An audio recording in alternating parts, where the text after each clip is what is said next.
Namaste students. This is Monica from Commerce Department and our today's topic is global enterprises. These global enterprises are also known as multinational companies. A topic from chapter 3, Public, Private and Global Enterprises. The term multinational consists of two different words, multi and national. Multi means many or national means nations or countries. So therefore, a multinational companies may be defined as a company that has business operations in many countries. Such a company has factories, business operations, workshops, offices in different countries. The term multinational companies are also known as international enterprises, global enterprises, or you can say world enterprise or a transnational companies. Its headquarters are located at one country only. That country is known as a host country, and they do their business in different in other countries. The other countries are known as host countries. For example, Coca-Cola Corporation.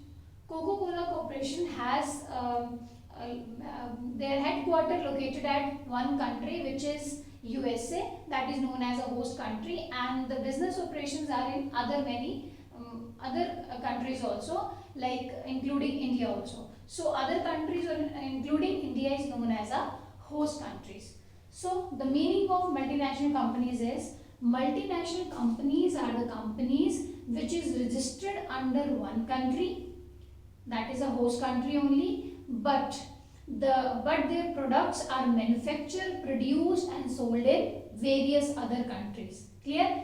Host country headquarter means located in one country. The main location is at one country only, but they manage their business in other countries also. They are known as a multinational companies whose headquarter is at one place, but the business operations they carry, the business which they carry in different countries also. That is known as a multinational companies. Registrar office is at one place, that is known as a home country, and the business operations are they can carry on different countries. That is known as a multinational companies.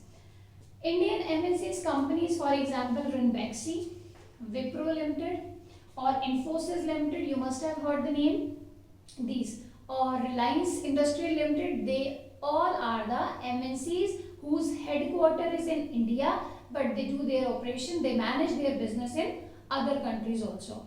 And foreign MNCs like their headquarters are in different countries, but they manage their operations in India also, including and the other countries also, like Hindustan Unilever, Samsung, Sony, or Cadbury's. They all are the example of foreign MNCs companies. MNCs, multinational companies, means those who are doing their business in multi-nation, in many nations, in many countries. They are known as a multinational companies whose headquarter means they start their business from one country, but they expand their business in different countries. They are known as a global enterprises, the multinational companies.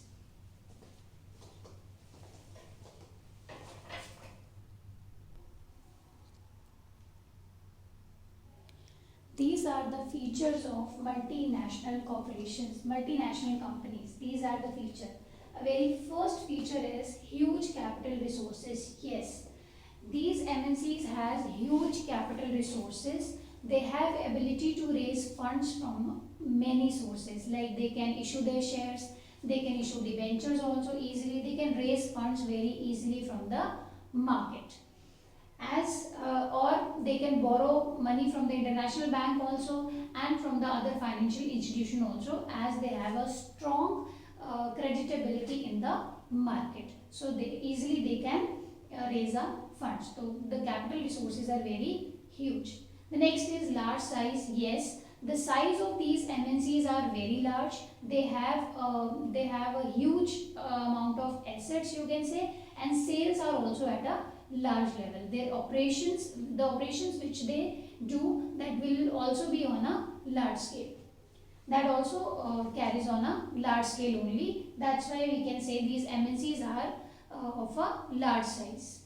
Advanced technology, most of the MNCs used latest technology for the production and the differentiation and the distribution of products. So these MNCs are mostly capital intensive, means the use of technology is more in the production and the distribution of goods. Next is centralized management.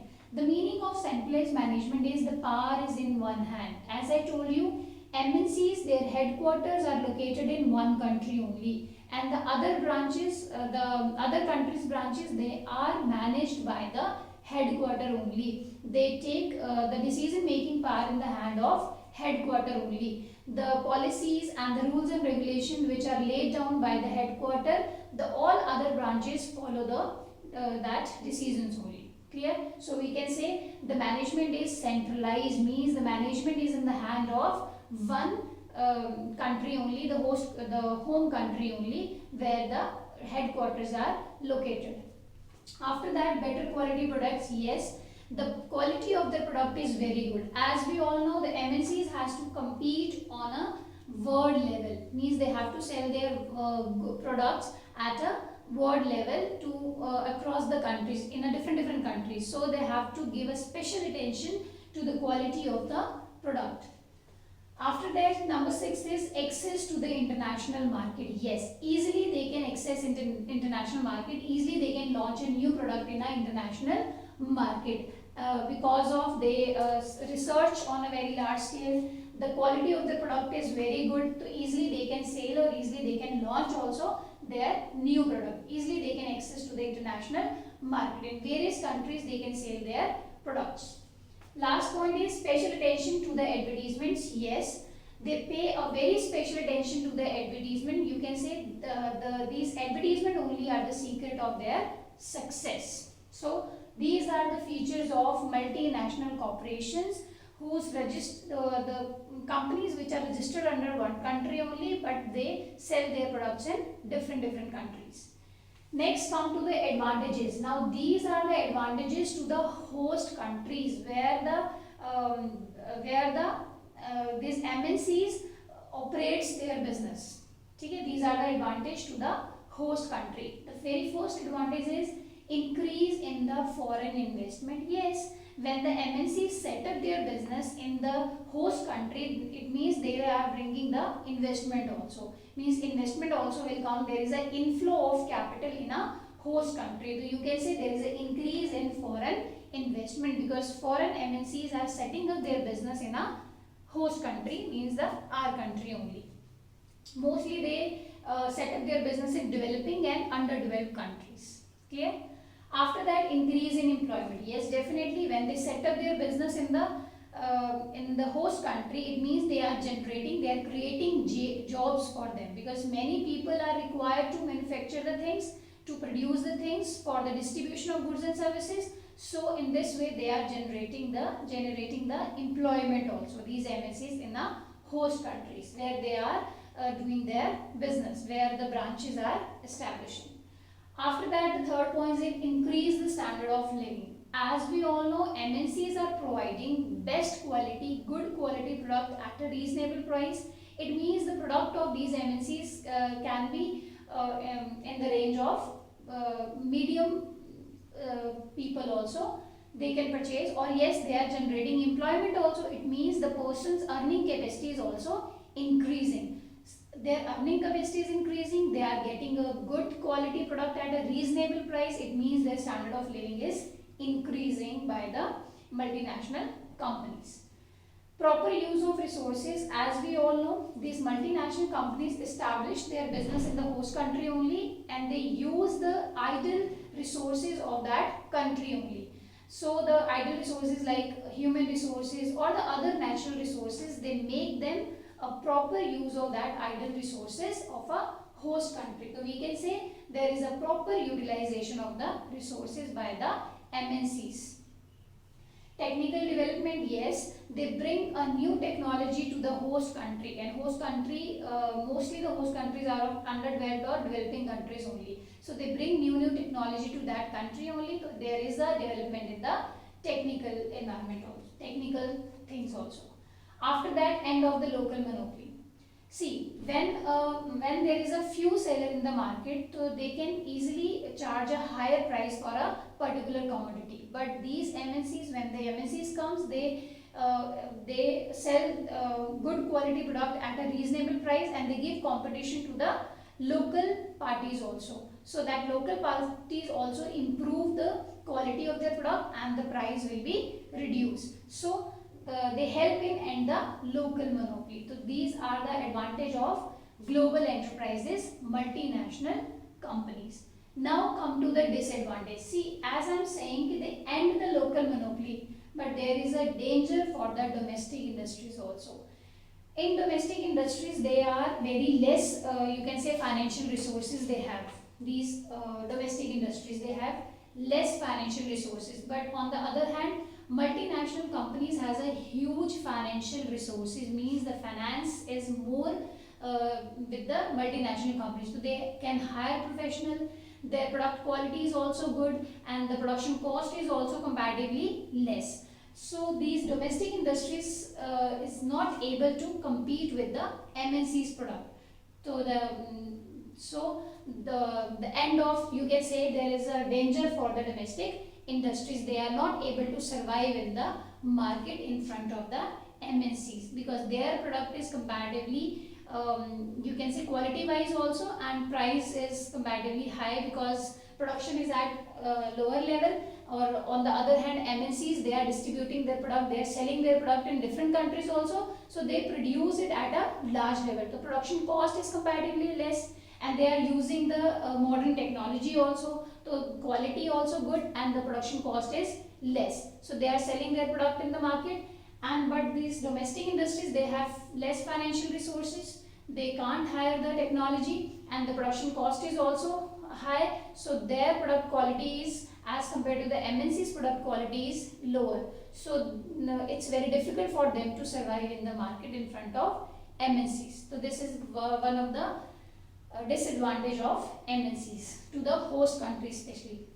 Next is taking back the profit. Yes, these MNCs, they earn huge profit from the host countries, but they bring back these profit to their country only, to the home country only. Clear? So this, so you can say there is a outflow of foreign investment from the host country. See, in advantage we are saying there is increase in investment. When they establish, they bring the capital in the host country. But when the profits they take back to the their country, it means they are taking the foreign investment back. So this can be a disadvantage also. Next is intervention in the local parties. Intervention in local parties. Now, how MNCs interfere in the government decision? See, these MNCs, they have a very strong position in the market. First of all, they help the government in number of ways. They help in the governments to develop the particular area, or you can say to develop in the development of country. They help the government, and after helping, they gradually start interfering in the policies of government, and that is not good for any host country. After that, number 4 point is exploitation of natural resources. See, as I told you, idle resources they use very efficiently, but they are using natural resources of other countries. So they use that natural resources carelessly. Okay? They don't show much care about the natural resources. So you can say they exploit the natural resources of the host countries, because their main motive is to make profits only, by hook and by crook. The last point is no benefit to the poor people.